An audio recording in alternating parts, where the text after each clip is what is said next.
Salut à tous et bienvenue dans ce premier volet consacré au scénario. Le contenu que vous allez voir sera basé sur mon expérience personnelle, mais également sur l'anatomie du scénario de John Truby. Alors le scénario, c'est la base, c'est l'incontournable, c'est la partie la plus importante en fiction. On peut faire un mauvais film avec un bon scénar, par contre, on ne peut pas faire de bons films avec un mauvais scénario. Mais un scénario, c'est beaucoup de boulot, donc ça se compose étape par étape, et ces étapes-là, je vais vous en parler.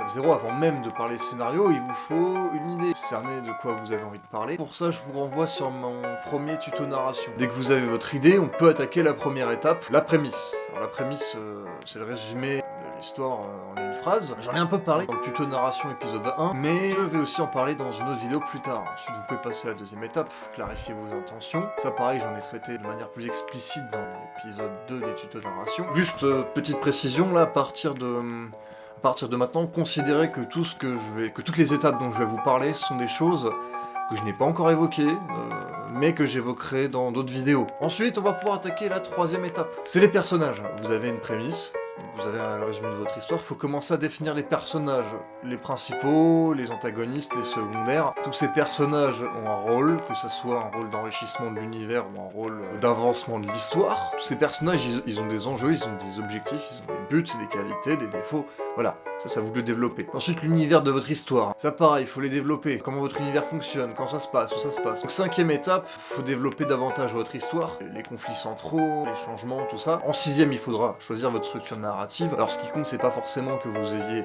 la structure, mais que vous en ayez une, qu'elle soit préexistante ou non. Ensuite arrive la septième étape, donc à partir de tout ce que vous avez fourni jusqu'à présent, faut attaquer le tissage des scènes. Alors le tissage des scènes, c'est le résumé de chacune de vos scènes en une phrase.